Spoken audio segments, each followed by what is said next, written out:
Welcome back. We're now going to talk about the OAG Solution and the single most important tool, in my opinion, in the field of machine learning and AI, especially at the modeling phase. But before we get to it, I want to give you a little puzzle. I kept emphasizing the year 1982. 1982. Way back in 1982. I want you to speculate. When do you think OAG stopped printing this guidebook? When did it stop being printed on paper format? In today's world, we think who in the world would carry around a piece of paper that would have a bunch of flight guide information? It just doesn't make much sense in today's generation. But in what year do you think they stopped? Now, if you were to do the Porter's framework correctly, SCP, right? S is structure, that's Porter's framework. You always start with the shocks first, and we know some shocks are coming after 1982. We know that there's going to be the personal computer that's going to take off like crazy. We know that, MS-DOS is going to become very dominant. There'll be the clone wars. They'll eventually be compact with the portable Toshiba with the laptop, and we'll start getting innovation after innovation. We get, in the early 90s, we get Netscape, and we get the browser. We get the WWW, which stood for the World Wide Wait. It took a long time to get anything off the internet. It speeded up. Eventually, we had Palm Pilots, and we had these personal data assistants, and we had incredible mobile phones, the personal communicator of Nokia. We have smartphones, we have downloadable databases. When do you suppose this guidebook never was printed? It went to some other format other than printing. This is an example of the old version of the OAG guide. You can see that it has very thin paper and is very compact, no advertising. And basically, managers would find, here's the city I'm traveling from, and they'd figure out what city they could go to based on the connections and figure out their route planning. Well, the answer is, it's still printed today. This is a recent version of the OAG Flight Guide, exactly the same format, same kind of dense material, etc., etc. It is still around today.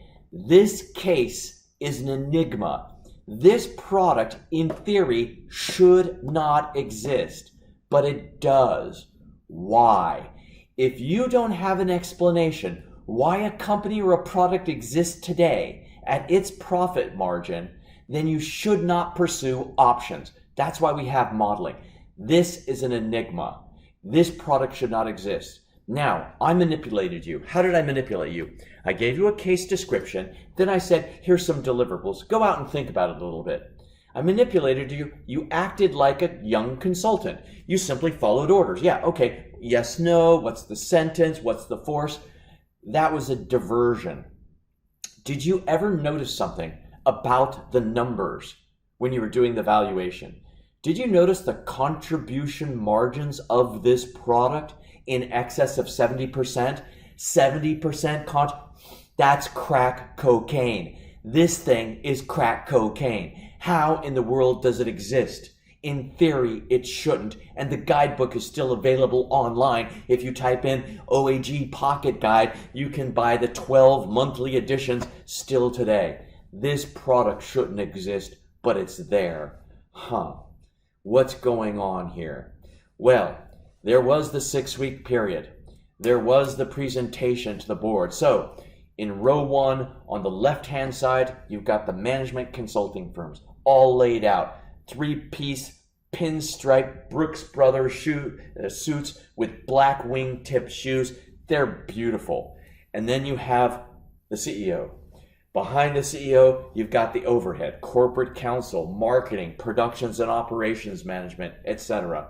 And then on the side, on the right side, you got 2 starving doctoral students who came from the Wharton School to want to hear the presentations. The famous legendary Professor Green is not in the room at that point. And the presentations to start. What does the management consulting firms present? Because we've got 2 presentations. The first one lasts 2 hours. 18 killer transparencies. They're absolutely beautiful. Even with pie charts and fancy graphics, everyone's wondering, wow, how did you do those pie charts? That's really cool. And they had these 18 killer transparencies plus an extra 200 just in case there's any questions. And they start. And for those of you who ever have to do a presentation to people, often a good strategy is to use what's called a fact-based presentation. Start with the facts. Start with the facts. Don't start with the conclusion. You want everyone's heads moving up and down in this direction. They'll get muscle memory that way. So if you're going to give someone some bad news, only start with the facts. Facts. Amex has $16 billion in assets. You don't. Fact. They've announced to their shareholders that they're going to enter this market. Fact. They could create this flight guidebook in about 12 weeks because your productions and operations manager, Frank, you told us that, didn't you? Frank shakes his head. Yes. Your IT manager, Sally, you said it would only cost $50,000 of computer equipment, correct? Correct. Oh, corporate counsel, Timothy, you said it's public domain data so anyone can print it. Yes, yes. So the consultant is feeding back to the client stuff that the client told the consultant, right? It's very frustrating for managers to hear this, right? They pay a lot of money for people to tell them things they already know. And at the end of that presentation, after people are beat down by the facts, the consultant then reveals 3 options. Consultants will always give you 3 options, never 1 options. Of those 3 options, 2 of them are totally absurd. Option number 1, let American Express enter and you fight them. What happens to your fixed cost? They go up. What happens to your market share? Collapses. That's option 1. Any questions? Cool. Option 2, let American Express enter, but don't fight them. What happens to your market shares then? Totally craters. What happens to your value of your company at that point? Equally craters. That's option 2. No question. Option 3. I think you should call and set up an appointment up there in New York with the Amex folks. Why? Because for each minute they learn about your business, what we have learned about your business, what happens to the value of your company? Because they'll realize it's very easy to get into it. So that is the consultant's presentation, the strategy management consultant's presentation in the morning. And then there's a lunch break. Okay, what are the consultant firms thinking? Are they happy or not with the conclusion of their presentation? They are high-fiving it. Why? Because there were no questions. Perfect. We got through it. Whether or not the client's screwed or not doesn't matter. They still get paid. What about the overhead during the lunch break? What are they thinking? They're looking for the fax machine. They're going to be sending their resume to anybody who's willing to read it, right? They're sending resumes. What is the CEO thinking? What is the president of OAG thinking? Well, I've got to sell my company, huh? And the guys, the consultant said I've got to meet them. And they also gave me this business card of somebody at Goldman Sachs. Basically, they said, buddy, you got to sell. Here's someone at Goldman Sachs who can do a valuation of your company. So the president of OAG is holding this business card and is pissed off. Like, I just paid $200,000 for a business card. This president of OAG wanted an ABB solution. How can I take the other competitor out of the market? How can I teach Amex a lesson so they never bother me again? A business card to sell my company is not what I'm expecting. So the CEO is frustrated, but has no argument because the facts are the facts. Then there's a lunch break. The consultants are happy. The overhead's looking for a fax machine. The CEO is pissed off. What are the 2 doctoral students thinking before the lunch break? That's right. Where's the buffet? That's why they came in the first place, right? The food. Okay, so the afternoon shows up. Who presents? It turns out Paul Green walks in. This is the legend, having been a doctoral student at the Wharton School at the time. Walks in. Now, Paul Green is not the most flamboyant speaker in the world. He's not very gregarious, pretty serious person. Would never do a doodle video in his life, right? So he walks in. No transparencies, nothing. Just walks in. And you've seen this kind of professor is maybe not big on eye contact, pretty good speaker, but not the most, flamboyant of people. And he kind of walks in and gives a 1-minute presentation with no data. Well, it looks like American Express they're going to enter the market and maybe get 3-4% share. Probably have to exit. They're not going to get much market share. and we think you should increase your price by 15% increase your price. And can you add a map to the back of the guidebook? Because time zones can be a little confusing to some people, and they'd really like to have a map. Thank you. Everybody's heads go, what was that? The Bain people are pinching their fingers not to laugh at this old man. The overhead, those guys, the corporate council, they're squinting, it's all over, they're sinking their head. The starving doctoral students are no longer starving, they are sleeping, the food was good. What is the president of OAG thinking? This is interesting, Paul. Can you tell me why you came to this conclusion? You're saying I don't have to go to New York. I should jack up my price, add a map. How much does it cost to add a map to a flight guidebook? That's not very expensive, right? I can add a map pretty easily, of different regions. That's not very hard to do. What's the catch? How did you come to this conclusion? And then Paul Green kind of went over to a flip chart and he wrote down a model. The model as to why this company even exists, and models it to the degree to which one can answer why the company exists. Now, what I'm going to do is introduce you to the framework that Paul Green wrote on the board. And it's a great way to do modeling in business environments, especially before you spend a dime on artificial intelligence, machine learning, or tech. What eventually happened? Amex did enter and then exited. In fact, they did it twice. In both cases, they failed. Failed twice dismally. Eventually, this company was sold in the early 90s, and it sold for about $500 million, something above $450 million for public domain data, sold to a company in Holland, Reed Elsevier. So what did this company actually do? What was the diagram of Paul Green? What we're going to now talk about is something I love to spend a half day on with executives. It's called a funnel analysis. Now, for people in marketing, you may have heard of the brand funnel. This is similar, but I would like you to maybe abandon that notion if you're going to be involved in the field of artificial intelligence. The world is more complicated than what vendors' data project. Vendors who sell funnel data often use the same template no matter what the industry. So we'll address that in a minute. What's a funnel? Remember when you have to pour oil into the cam cover of your car and there's this little plastic funnel, right? That's a funnel. What's at the top of the funnel? The total market potential. All that you can possibly sell to. What's at the bottom of the funnel? My market share. Question, why is my market share 6%? Why not 16%? And why do I have the profits that I have at that level of the funnel? What explains my market share? Why does it exist?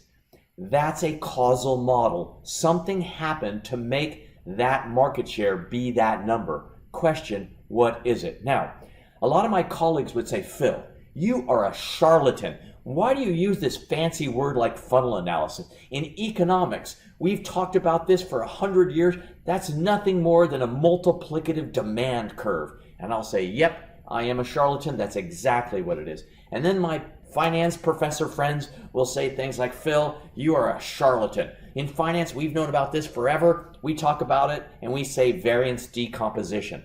There's a lot of variability in the data. We decompose why costs are volatile. At one point, variance decomposition, same thing. I go, you're right. I am a charlatan. It is variance decomposition. And then I've got my colleagues who are psychologists and sociologists and said, Phil, this is so freaking old. We've known about this forever. We call this a hierarchy of effects or a hierarchy of involvement. And I go, yep, that's absolutely what it is. And then people in the field of physics will say, what are you turkeys talking about? We've known about this forever. This is called necessary conditions. We've been doing this forever. And I'll say, yep, absolutely. Necessary conditions. That's what all this is about. And then finally, someone in theology will say, you are all completely out of date. We've known about this forever. It's called Genesis chapter 1, book 1. Do you remember? The world was without form. Then there was a separation from the heavens and the earth. Then we had water and land. We had night and day. And then what did we have first? Did we have sea creatures first or land creatures first? Well, we had the sea creatures first.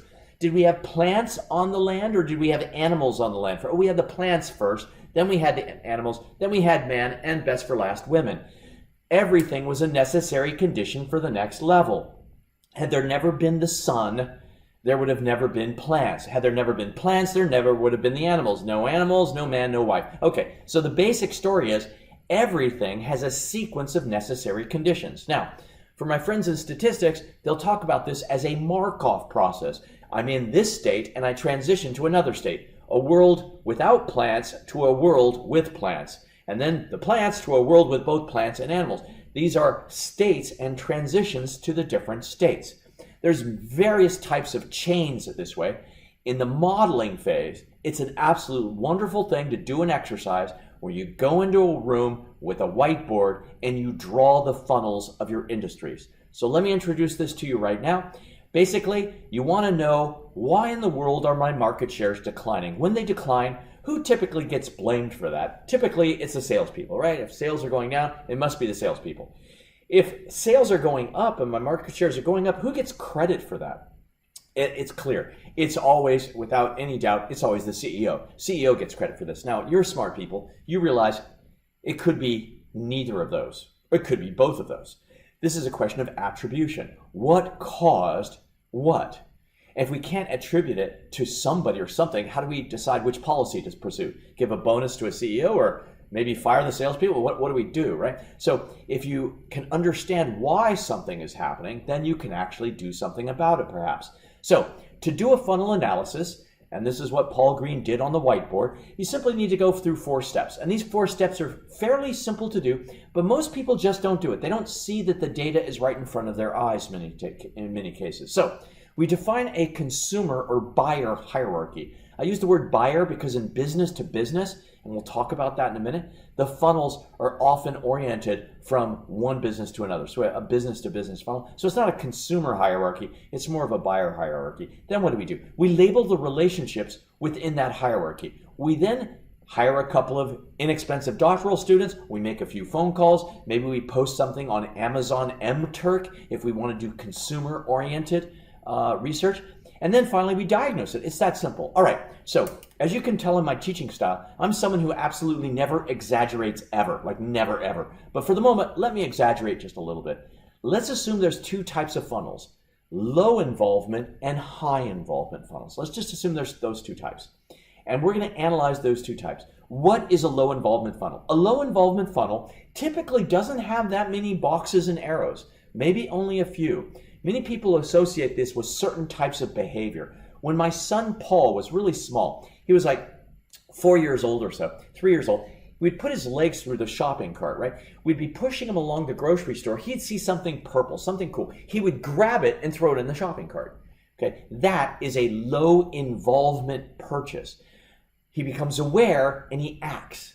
That's it. There's not a lot of cognitive processing going on upstairs, right? So his intelligence is one of low involvement intelligence, right? He just sees it, grabs it, puts it in the cart, right? We go home. My wife unpacks it, says, Phil, what's this purple thing? I'll say, what purple thing? She goes, this purple thing. I go, I didn't buy that. Well, there's only one person who could. That was Paul. We punish the kid, pull away his Game Boy. He gets upset. He gets an opinion. That's at the bottom, after action. It's like saying, yeah, I think the European Union is charging us too much fees. I'm going to vote against Brexit. And then go, oops, I just lost my French neighbor. Oh no, it's realizing after the fact what's happened. Now, I want you to understand that there is no such thing as a high or low involvement product. That doesn't exist. For every known product, there are high and low involvement segments. Now, the reality is there may be middle involvement segments, but for the moment, let's just say there's 2, low and high involvement. There is no such thing as a product that has an involvement. People have an involvement. So let's take a scenario. Imagine I'm shopping for nails, right? I'm looking for some nails and I see some nails there. I look at the nails, I grab the nails and I walk away. Okay, are nails high or low involvement? Just tell me, think in your head. High or low involvement, nails, high or low involvement. If you said low involvement, you're wrong. If you said high involvement, you said you're wrong as well. There is no such thing as a high or low involvement product. People are high or low involvement. Let me make it clear. Think about you and your family and friends. Ask them this question. Ask them to raise their hands. In fact, you can do this yourself. How many of you, when you go grocery shopping, as a goal in your life, you want to get out of the grocery store as quick as you frickin' can? You just want to get out of the grocery store as fast as you can. Raise your hands if you want to get out of that grocery store pronto. Raise your hand. Okay, that's me. I want to get out. That's my goal in life. Get out of the grocery store. Of those who raised their hands saying, yeah, I want to get out of the grocery store fast, how many of you actually look 2 meters ahead? You're checking out the speed of the grandmother who might be blocking your path. And so you accelerate to surpass her velocity and you snipe around the corner to get around that lady so you don't get slowed down. If you're like that, you are really low involvement. I know all about you. I know everything about you. I know how you're going to buy. I know who your belief system is. Now, my wife and I, we share shopping duties, all right? So let's do a little diagram here. So Regine, she's in charge of the fresh stuff, the meat, the produce, anything that's fresh, right? Anything that's complicated, that's used in cuisine. What am I responsible for? She says, I'm safe enough to get the water, the milk, and the toilet paper. Okay, water, milk, toilet paper. So what do? I go to the water section. Do I read the ingredients and find out, what calcium content there is? Is it boosted or not with vitamin D and all? No, I don't care. I just get the one that's the easiest to get into the frickin' shopping cart. Dump it in. All right, then I go to the next one. Water, what do I dump it in? Toilet paper. Which one do I buy? The softest? No, that means I have to feel them all. The cheapest? No, that means I have to look at the price. Which toilet paper? Yeah, the jumbo pack, 48 rolls, massive jumbo pack. I put that in the cart. Why the jumbo pack? Because I don't want to come back here. I hate this place. So I then get my stuff, I get out of the store, I park the car, I dump the stuff in the living room. My wife walks up to and says, Phil, the toilet paper, it's pink. And I'll say, yeah, jumbo pack, score. She'll say, Phil, don't you realize our towels are white in our bathroom? Don't you realize that I decorate? Don't you appreciate anything that I do? 2 hours of damage control because Regine is high involvement. So people are high or low involvement. For some people, toilet paper is very high involvement. They actually look at the label. Other people, totally low involvement. There's no such thing as a generic person who's low involvement for everything, unless they're a cadaver, right? Everything. No. I like fly fishing. I do a lot of saltwater kayak fly fishing. Well, the truth is, for flies, I'm high involvement. I'll sit there for half an hour looking at these stupid little flies in a fly shop. My wife will look in there and say, how could you waste your time in this place? This is horrible. Going to a grocery store, my wife is that person that blocks the aisle. She'll literally read some ingredients and then she'll park her cart over here and no one can get past her. She blocks the whole frickin' place. These are the people we want to take out with our carts as low involvement people. Okay, you get the idea. So low involvement, high involvement customers, thought process.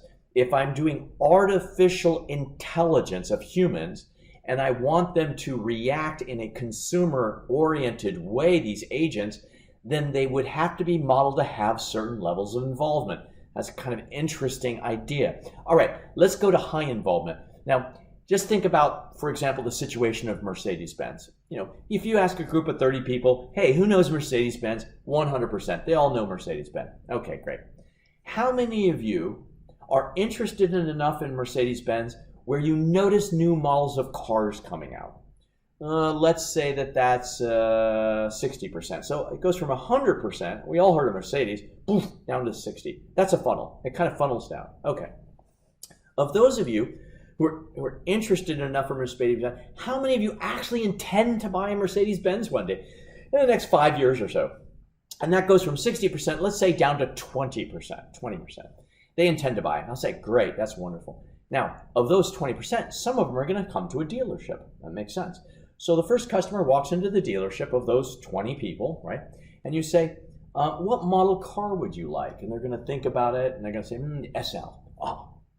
Only smart people like that SL series. That's a great series. What color paint do you want? Black. Very stylish, very stylish. And the interior? Beige leather. Oh, sexy. Listen, you don't mind waiting 47 weeks, do you?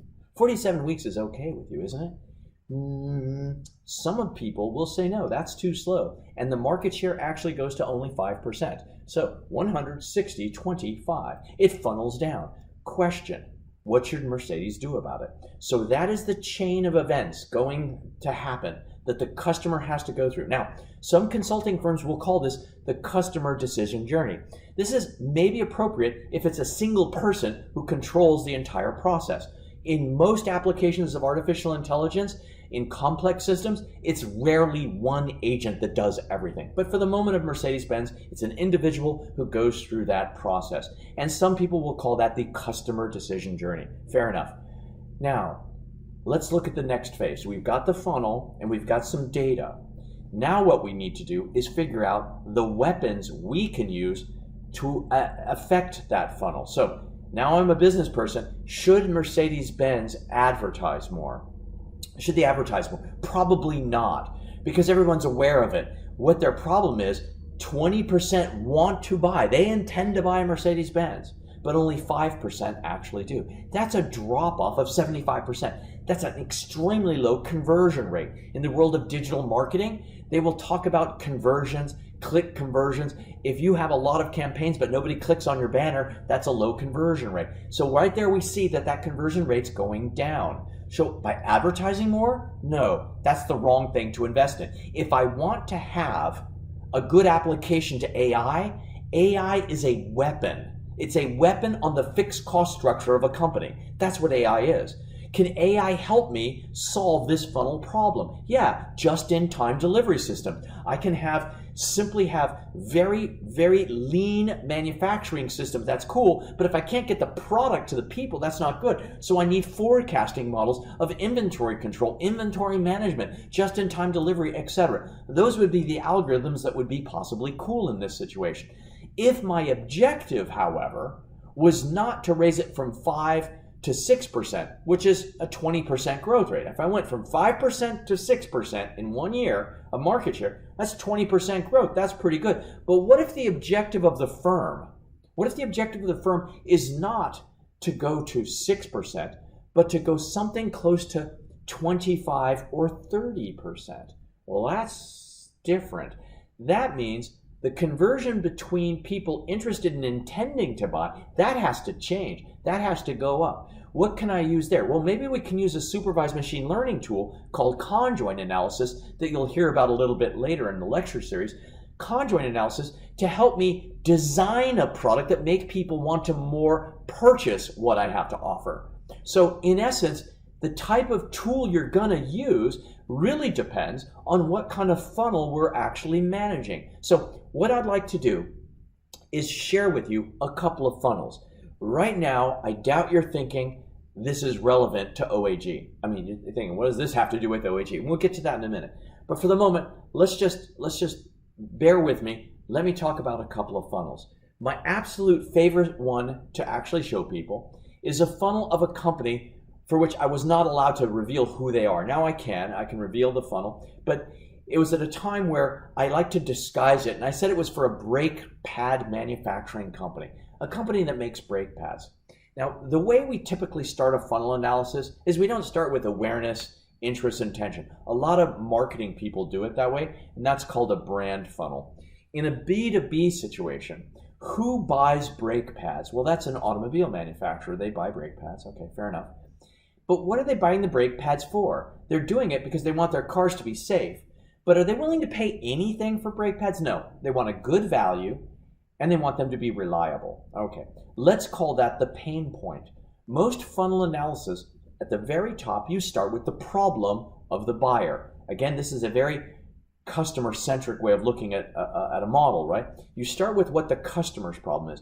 I want to have brake pads and they have to be reliable. And if they're not reliable and if not good value, that means my profit goes down, and that's bad. So we have miserable people, miserable CFO, miserable procurement officer. It starts with misery. Okay, just because people are miserable, does that mean they buy your brake pads? No. Of course, they have to first be aware of your company. If they've never heard of you, they're never going to buy your brake pads. Fair enough. But just because they know your company's name, does that mean they're going to buy from you? No, they need to be aware of your product line. They have to know that you make brake pads. I've heard of Delco, but I didn't know they made brake pads, right? There was a company, PricewaterhouseCoopers, PwC, big accounting firm. Everybody's heard of them, right? PwC, right? But did you know they did crisis management services? Did you know about that? Did you know that they did financial due diligence? Did you know they do advisory services? Maybe not. So it goes down to less people that actually know it. I've heard of the brand, but I haven't heard of the product that they sell. Okay, once they know that you have the product, does that mean they're going to buy from you? No, not necessarily. You have to be shortlisted for an evaluation. Very common in B2B marketing, right? You have to be shortlisted. Once you're shortlisted, okay, the number of competitors is actually reduced because they're not putting some people on the short list. So you've got to get on that short list. Just because you're on the short list, does that mean they're going to buy your product? No, not necessarily. They're not going to buy it. First, they will say, hey, please submit documentation on your products in this area. Imagine you're selling brake pads and they said, tell us the technical features, the heat resistance they have, what the materials the brake pads are made of. Give us the documents on that. Now, what are they going to do with those documents? I call that the alpha specification phase, the alpha spec check, right? They're going to look at those documents and go, these brake pads meet our requirements, these do not. And they're going to separate the two, right? Then, if you get past the alpha phase, that doesn't mean they're going to buy from you. You'll go through a beta phase. Now, what's that phase? They're going to ask you to ship you a crate of brake pads. They're going to take that crate, open it up, and send the brake pads to a laboratory. And the laboratory is going to test all the brake pads. Do they actually brake? Do they work under stress, etc.? In other words, they don't believe what you wrote in the documents. They're going to test it in the lab. If you get past that beta phase, everything looks smooth, that doesn't mean they're necessarily going to buy from you. You go through another check. Let's call that a pre-production check, right? They're going to see if your brake pads fit into the robots. Does everything look good? All right. Even if you get past that phase, everything works in the factory, nothing breaks, it all works, you still might not get the business. Why? Because at that phase, you're going to be selected as either a primary supplier, a secondary supplier, or you're out of the business. Okay, that is the funnel for maybe 70% of B2B marketing situation. It's a strategic funnel. It will always be there. It doesn't change very often. That is the intelligence of the buyer. It's all the thinking they have to go through in order to make a choice of who they're going to buy from. So if I'm going to create some artificial intelligence, well, whose intelligence do I have to model? That's a fascinating question. I probably have to model the intelligence of a CFO and procurement officer at the top of the funnel. I have to do lab technician. I have to do production. It's an incredible amount of different people involved in this. So it's not a customer decision journey.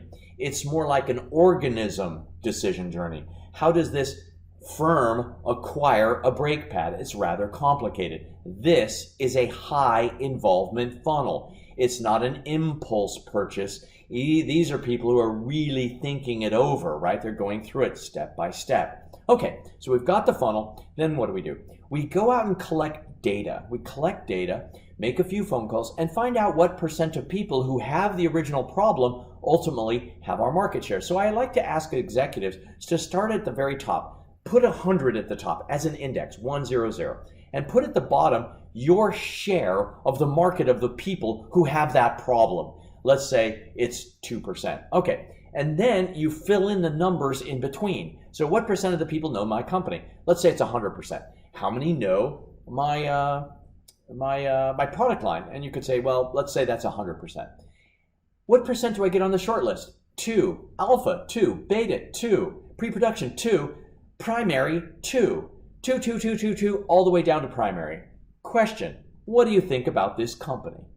Look at those numbers for a second here. Just look at it. You got a company everybody's heard of, but they only have 2% market share. They have an income statement, a balance sheet, 2% share. That's interesting, okay? Well, tell me about this company.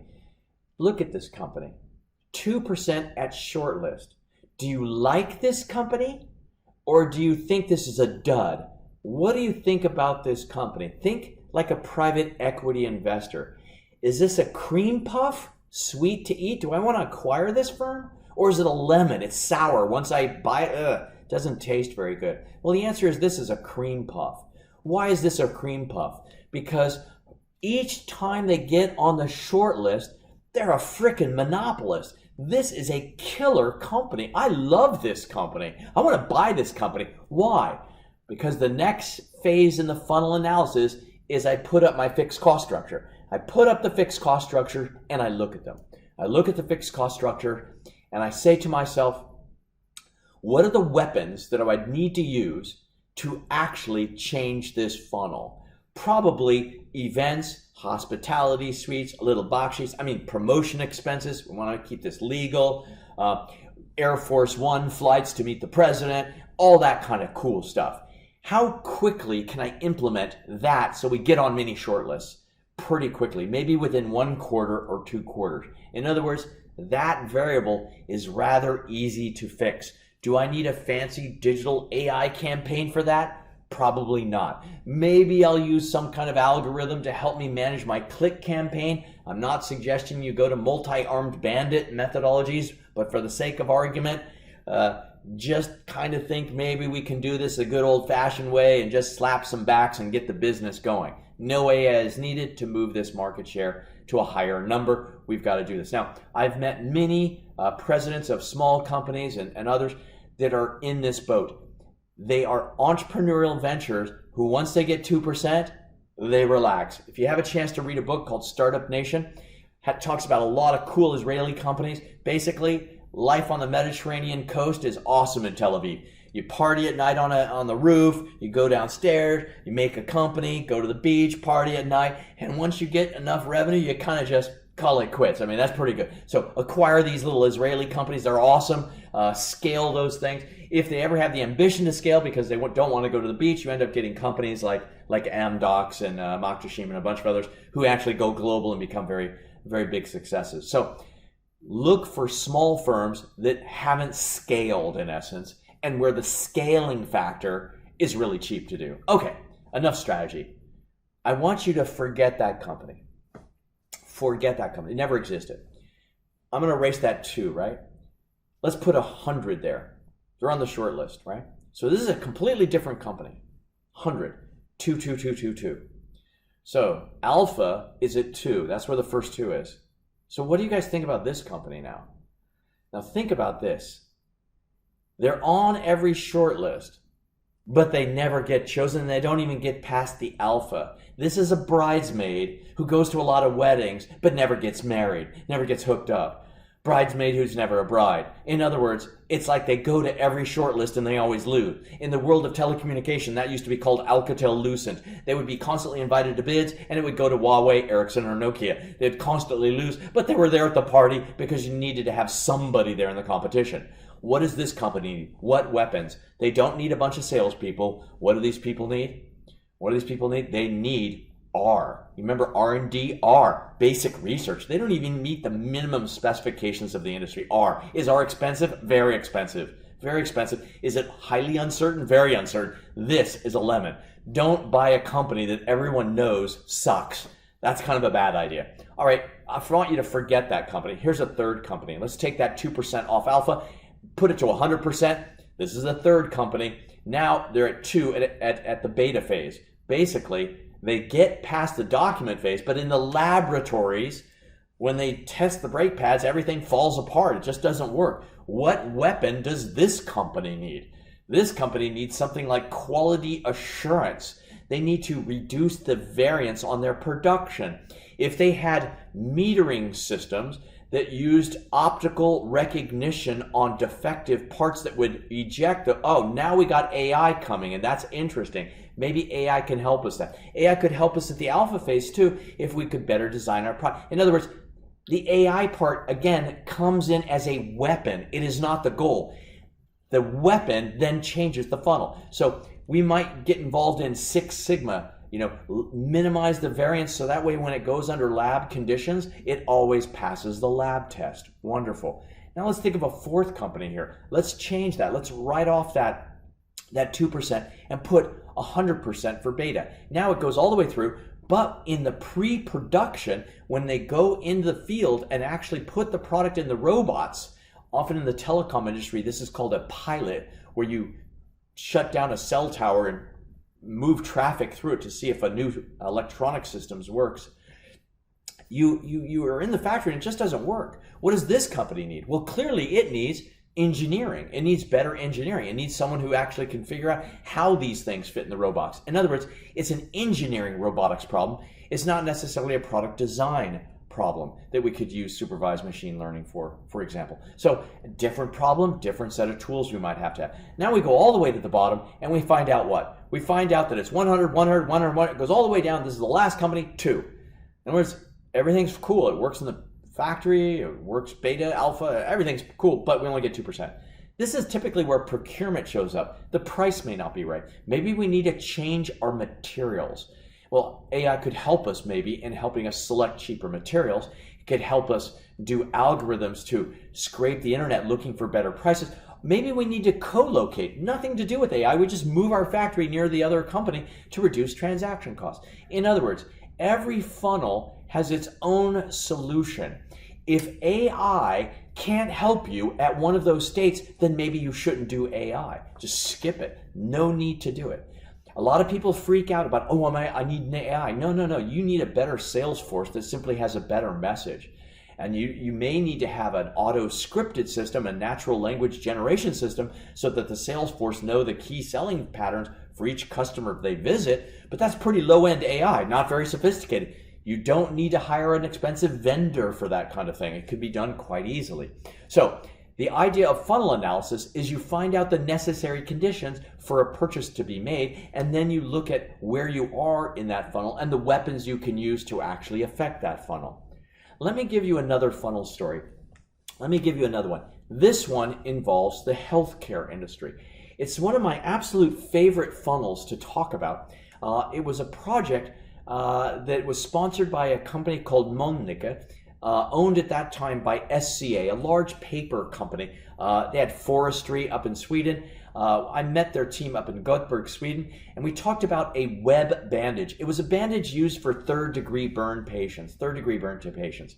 And this bandage was basically effective in reducing the pain of the patient and maybe reducing the scarring of the patient, kind of a miracle product, if you would.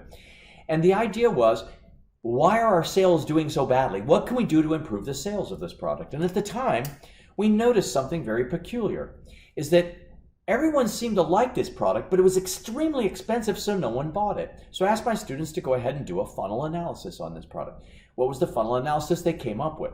I wish I was there at the end of the presentation. I only got to see the output of the presentation. And one of the students got very emotional when she explained to me what happened at the meeting. They started with the pain point. What's the problem? Well, the patient needs low pain treatment. Their nerve endings are burned away. Their skin grafts, very painful. When you change the dressing, the gauze tears at the wound, right? So it's very painful. And so the web bandage sits on top of the wound, and you change the dressing and it really doesn't tear at the wound. So it's a wonderful product. Okay, what's the funnel? Patient wants low pain, wants good treatment, low scarring. Great. What has to happen? Well, if the doctors don't approve of this technique, probably they're not gonna go much farther with the product, right? So doctors need to approve. Just because doctors like it, does that mean the patient gets it? No. You have to have the National Health Service. You have to have the Ministry of Health, the Parliament, the government approve it. It has to be on the pre-approved list of methodologies. Otherwise, it never can happen. Especially in national health services, you'll discover this. And then below that, you have to have what? You have to have the nurses trained to be able to use this product. And then finally, the patient is treated. And at the bottom of the funnel, the patient is happy. So again, we're converting misery, and at the bottom of the funnel, happiness, right? So that's the process. Again, it's not a customer's decision journey. It's a whole sequence of events that have to take place. So it's more reminiscent of a Markov chain than it is of a customer decision journey. So we've got this process through which people have to adopt this product. Then we collect some data. 100% of the people with this problem at the top. Then it goes to 100. All the doctors like it. Then it goes 2. The administrators do not approve that. Those 2% are donations from Mölnlycke. This is really not working out very well, right? So my students prepared a funnel for the organization. They looked at the funnel. And in the debate, and again, I wasn't there at the time, but I was told that in the debate, one of the managers said, hey, that's a great funnel. It makes a lot of sense, but you're missing a box. You're missing a box. And that box was off to the side that influenced the administrators. It's almost the uber power, the ultimate power in medical care in Sweden. Who is that? What is that thing? And when I ask executives, they go, how about the queen, the king, the royal family? They're the most powerful. I know, more powerful than them. And eventually someone will come up with God. Yes, God is the most powerful entity that can overrule any government. But the question is, how does God manifest in the healthcare system in Sweden? How does that happen? And this manager said 2 words. And after they said the 2 words, everybody kind of knew it was over. They had a plan. They were able to convert this 222 in their minds to 100, 100, 100, 100. This was game over. How so? The 2 words in that box were ethics board. An ethics board. This ethics board could overrule any kind of decision made by some administrator, and they didn't care if the product was 50 times more expensive. It doesn't matter. It may be unethical as a treatment. And so you end up getting a very interesting dynamic. Who is on an ethics board? Well, that would be retired doctors. It would be clergy. At the time, it was Lutheran evangelical priests who were on these boards, and people who work in social work, right? Soup kitchens and things. Okay, then you take the weapons of Molnlycke. Where are the weapons on this thing? How's weapons being attacked? And you discover the weapons are going to the doctors, they're going to the administrators, and they're going to the nurses. No weapons, no sales force is being targeted to the ethics board. They're not visiting priests, they're not visiting retired doctors, they're not going to soup kitchens. So they prepared a videotape of what it's like to be treated with this new method, right? And so it's a very logical tactic that was used to affect that funnel, Now, in this case, again, you don't need AI to boost your market share. You might use it somewhere else. But the notion is that often when you do modeling, it may not be associated with the entity you're focusing on. We looked at the patient-doctor relationship and completely forgot how society plays a role in that funnel. So in your marketing, you may end up having to go to databases, in your modeling rather, go to databases that are unrelated to the subject you're looking at. For example, if you're doing a study in the area of finance, you probably will not look at the NCBI database of PubMed to see what healthcare people have had to say about finance. You won't go into Agricola or Agris, or you won't go into USPTO.gov or WIPO.int and all these databases which show relationships between finance and machine learning in the field of healthcare. In other words, sometimes the models can be informed by simply doing basic homework in databases that might reveal, oh, there are ethics boards that have some influence on decision making when there are considerations of pain and scarring, etc. So the idea of this discussion is that you need to map out everything the consumer goes through, just every problem they've got. How do they make a decision ultimately? It's not their intelligence, it's a system of which intelligent decisions are made. And you're probably wondering, Phil, you keep talking, but what is the OAG solution? Why is it that this company was sold for $500 million? What does funnel have to do with it? Now, I'm going to show you now the OAG funnel. You would have never thought that this would have had the impact that it did, but let me give it to you. I actually already told it to you. In the previous video, if you go back and you listen carefully, I actually mentioned what the funnel was.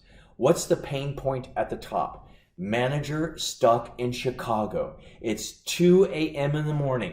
They missed their flight. They're at a bar and the manager is pissed. Pissed is a British word. It means drunk. The manager's at a bar, drunk, miserable manager. The next morning, the manager wakes up, calls back the home office, calls the assistant and says, you gotta rebook all my flights. I missed my flights.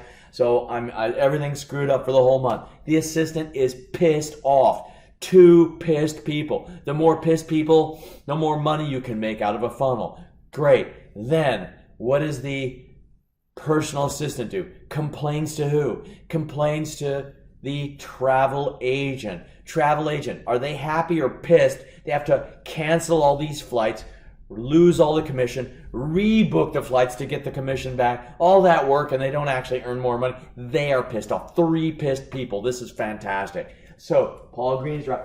Okay, manager stuck. Okay, great. Manager complains, secretary complains, agent unhappy. Then the agent does something. Recommends the OAG guide to who? To the personal assistant, to the secretary. Then what happens? The personal assistant secretary does what? Orders the OAG guide. And then what happens? The assistant receives the OAG guide plus an invoice. At this point, the strategy consulting firm has no idea what's going on here. Receives the invoice. Where does the invoice go? The invoice goes to Cindy, CFO in accounting, right? Cindy, busy. She outsources the invoice to Phil in accounts payable. What does Phil do? Phil pays. Have any of you ever been to an accounts payable department? They have a movie dedicated to accounts payable. You should watch it. It's called Ben-Hur. There's Cindy pounding on the drum at the front of the boat, and Phil is rowing. That's accounts payable. Okay. The manager then gets what? Gets the guidebook. Uses the guidebook. Loves it. In fact, loves it so much, they'll buy only one brand of Samsonite briefcase with a perfectly formed slot where the OAG guide fits. When another industry adapts to your product, you know who has market power, right? So slips it in there and it works perfectly, except one of the managers said, you know, it'd be really good to have a map because the time zones would be a little bit confusing. And then what does the manager do? The manager, because this manager wants to be a CEO one day, this is the secret sauce to being a CEO, by the way, if you're ever wondering, the manager does something. The manager thanks the secretary personal assistant and is happy. Manager happy, assistant happy.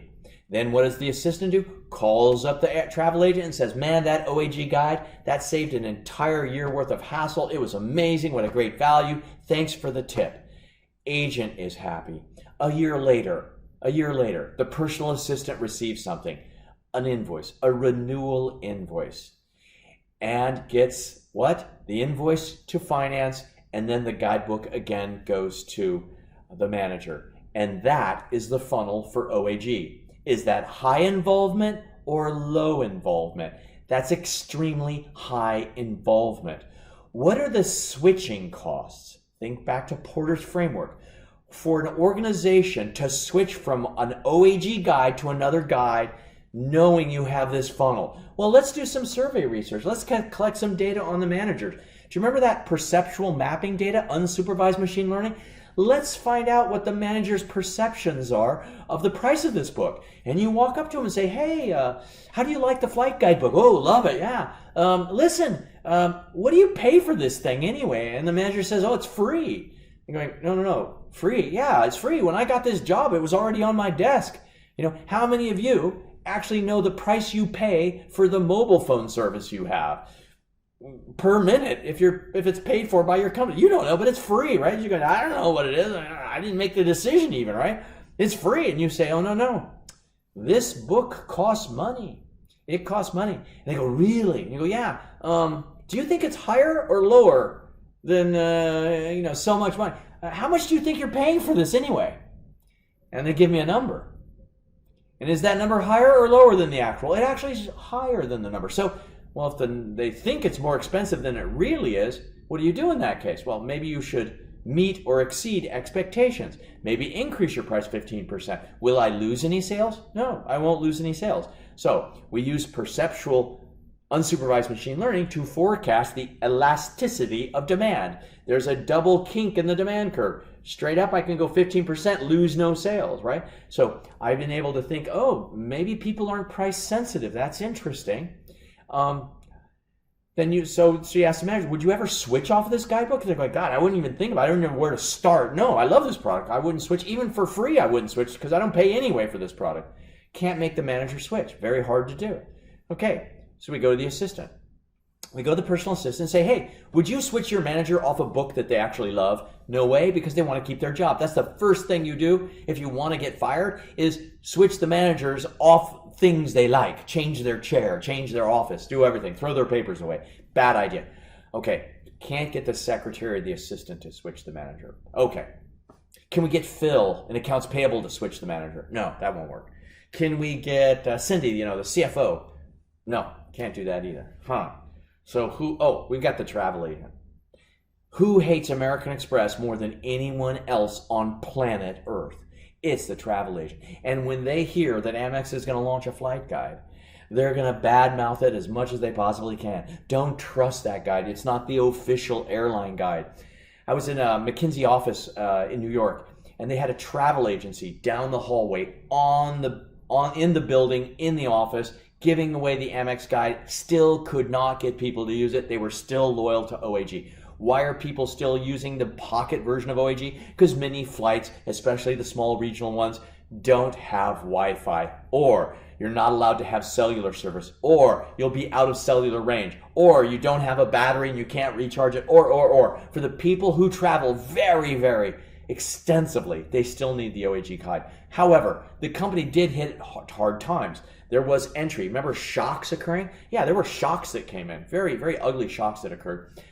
Technology and the like. So its value did plummet because of Expedia, Travelocity, Orbitz, Amadeus, Apollo, and Sabre all created these front-end systems on the internet, which made it a lot easier for people to book online using Wi-Fi and things like this. But the product survived. The database became very valuable. And a few people in that private equity term went in, bought out OAG, and turned it into a data analytics firm. So you can look them up on Google. They will do and sell you subscriptions to super high-end analytics, i.e., this company itself has become AI machine learning driven, helping people do route planning, cargo planning, etc., flight optimization, yield management studies, things like that. So I encourage you to look at it. At this point, the president of OAG leans forward, looks at the management consulting firms. Did you boys think about this? And they're like, in essence, if you do not know why you're making 70% contribution margins selling public domain data, don't risk doing options. Who would have thought to increase the price 15% and adding a map as a solution to the OAG case? No one would.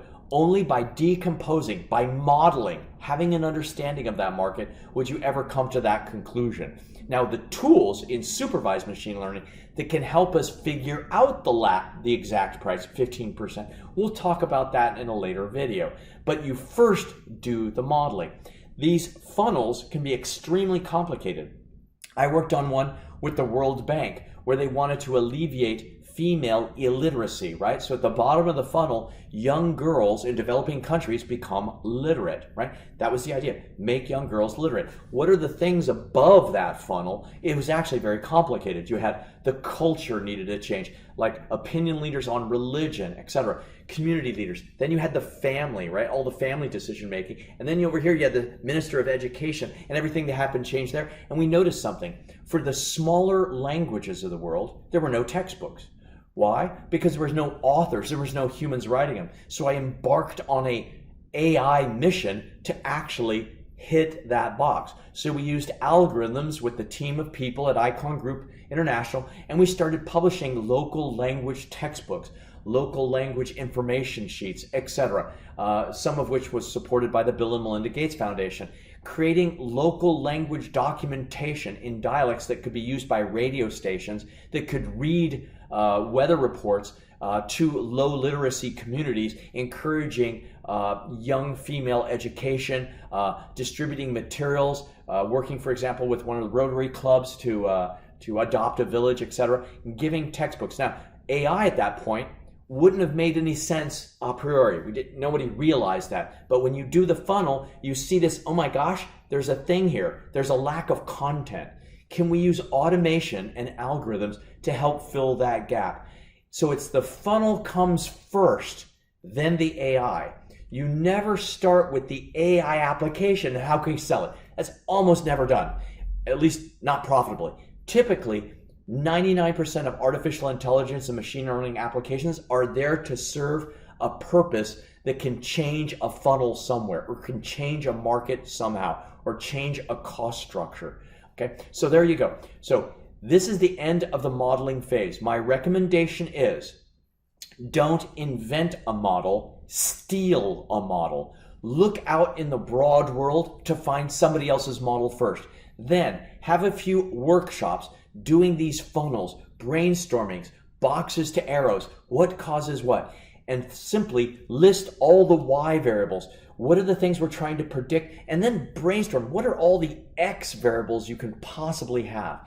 And there's a lot of richness in that discussion about all the X's you can come up with. Many times it'll come outside of your discipline.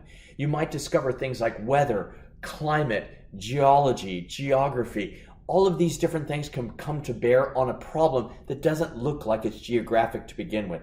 Okay, so there you go. That's modeling. Strong recommendation, don't skip this phase. Many data scientists do. They literally skip it.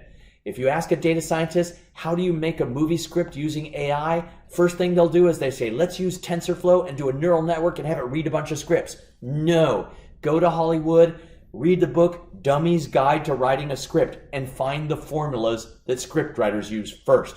Do a little cognitive computing first. Find out there's a 3-act play. What is typically in the first act, second, and third? Understand the models that other people have already created for the field you're about to research. Do not start from scratch. Do homework, steal other people's models, then start thinking about creating supervised machine learning tools or other kinds of options. Okay, that's it for modeling. I'll see you now in the next phase, which is all about creating options in supervised machine learning and a killer methodology called conjoint analysis. Talk to you later. Bye-bye.